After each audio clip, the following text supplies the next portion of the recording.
It smells so great in here. Oh, good. Okay. Well, I don't remember when I first met you, Meaghan, but I do remember when I first saw you.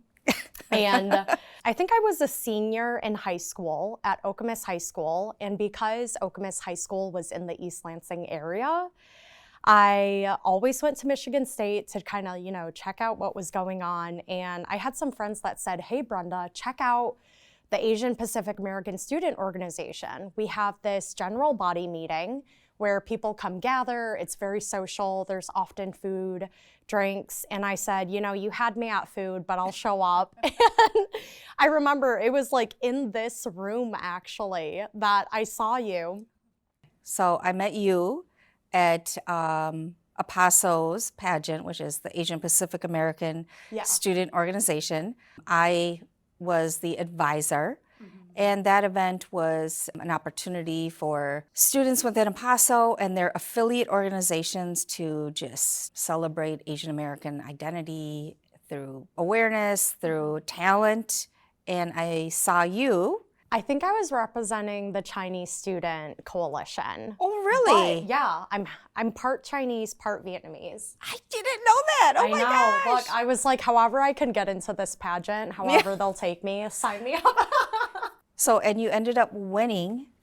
Yes. Which is exciting. Honestly, remarkable. I don't know how I did it. I think I always thought that I had to be Asian or that I had to be American.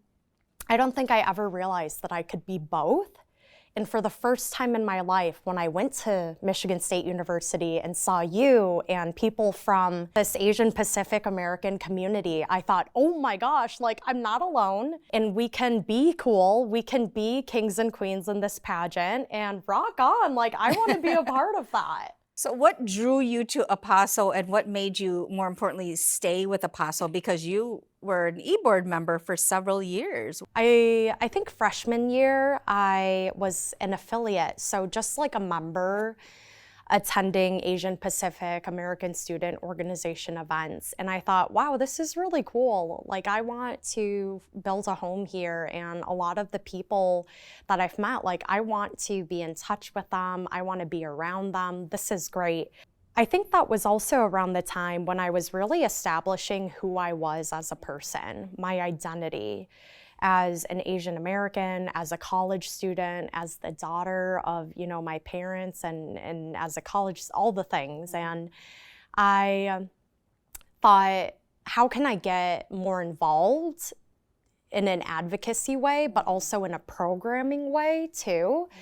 Because if I don't serve on the board, how are we gonna make change? How am I gonna make change? So I started as secretary my sophomore year, and that was really fun. And I thought, wow, this is truly a way to make change. But I remember what was so unique about you. You were doing things to advocate for women. Yes. And what made you lead to do programming around sexual assault awareness? Yeah. I think that is something that I won't forget. And then you were also part of the Women's Advisory Board. Yeah. Yes. It was the first year that MSU was requiring incoming freshmen to take the sexual assault relationship violence prevention class. And they were looking for peer educators, is what they called them. I grew up, with sexual abuse, and I knew a lot of people who had been sexually abused. And I think it's a very taboo topic to talk about, not only in general, but in the Asian American community.